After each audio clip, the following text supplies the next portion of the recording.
Doa yang didengar di tengah air mata. Ada saat-saat dalam hidup ketika doa tidak lagi diucapkan dengan kata-kata indah, melainkan dengan air mata. Hati terlalu sesak untuk merangkai kalimat, dan yang keluar hanyalah keluhan, isak tangis, bahkan keheningan. Banyak orang bertanya, apakah doa seperti ini didengar Tuhan? Firman Allah dengan jelas menjawab, ya, Tuhan mendengar doa yang lahir dari hati yang hancur dan penuh air mata. Alkitab menunjukkan bahwa air mata bukan tanda lemahnya iman, melainkan seringkali menjadi bahasa doa yang paling jujur. Mazmur 56 ayat 9 berkata, "Maka musuh-musuhku akan mundur pada waktu aku berseru. Aku yakin bahwa Allah memihak aku."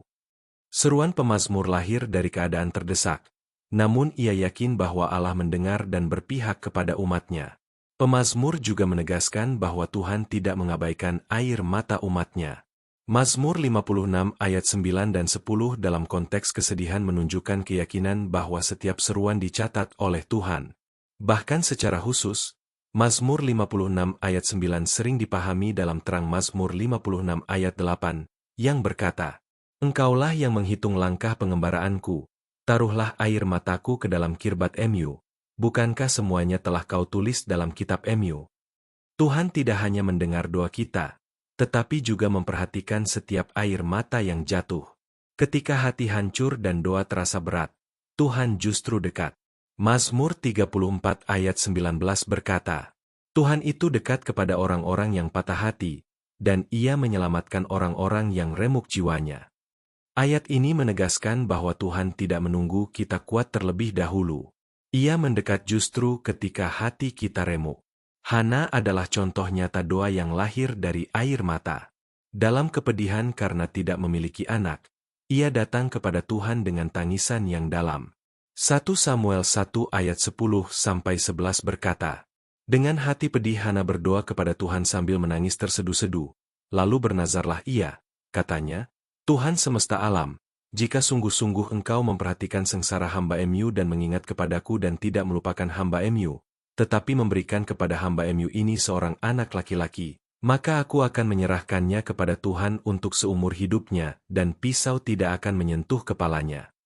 Doa Hana tidak diucapkan dengan suara keras, tetapi Tuhan mendengarnya dan menjawab tepat pada waktunya. Yesus sendiri mengajarkan bahwa doa yang lahir dari kerendahan hati berkenan kepada Allah. Matius 6 ayat 6 berkata, "Tetapi jika engkau berdoa, masuklah ke dalam kamarmu, tutuplah pintu dan berdoalah kepada Bapamu yang ada di tempat tersembunyi. Maka Bapamu yang melihat yang tersembunyi akan membalasnya kepadamu." Doa yang didengar Tuhan bukan soal tempat atau kata-kata indah, melainkan hati yang jujur di hadapannya. Rasul Paulus menguatkan bahwa bahkan ketika kita tidak sanggup berdoa dengan kata-kata, Roh Kudus menolong kita. Roma 8 ayat 26 berkata, "Demikian juga Roh membantu kita dalam kelemahan kita, sebab kita tidak tahu bagaimana sebenarnya harus berdoa, tetapi Roh sendiri berdoa untuk kita kepada Allah dengan keluhan-keluhan yang tidak terucapkan." Ketika air mata menjadi doa, Roh Kudus menerjemahkannya di hadapan Allah. Yesus memberikan janji penghiburan bagi mereka yang menangis. Matius 5 ayat 4 berkata, "Berbahagialah orang yang berduka cita, karena mereka akan dihibur." Penghiburan ini bukan janji kosong, melainkan kepastian dari Tuhan yang setia mendengar doa umatnya. Renungan ini mengingatkan kita bahwa doa tidak harus selalu kuat, lancar, atau penuh kata-kata. Tuhan mendengar doa yang lahir di tengah air mata, keluhan, dan kelemahan. Tidak ada satupun air mata yang sia-sia di hadapannya. Di balik tangisan, Tuhan bekerja, mendengar, dan memulihkan. Mari berdoa.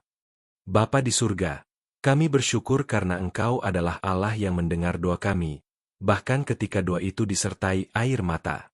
Terima kasih karena Engkau tidak menolak hati yang hancur dan remuk. Saat kami lemah dan tidak sanggup berkata-kata, kami percaya Engkau tetap mendengar dan mengerti. Kuatkan hati kami, pulihkan pengharapan kami, dan ajar kami terus datang kepadamu dalam setiap keadaan. Di dalam nama Tuhan Yesus kami berdoa. Amin. Terima kasih sudah mendengarkan renungan ini. Dukung channel ini dengan like, subscribe, dan share agar semakin banyak orang diberkati oleh firman Tuhan. Tuhan memberkati.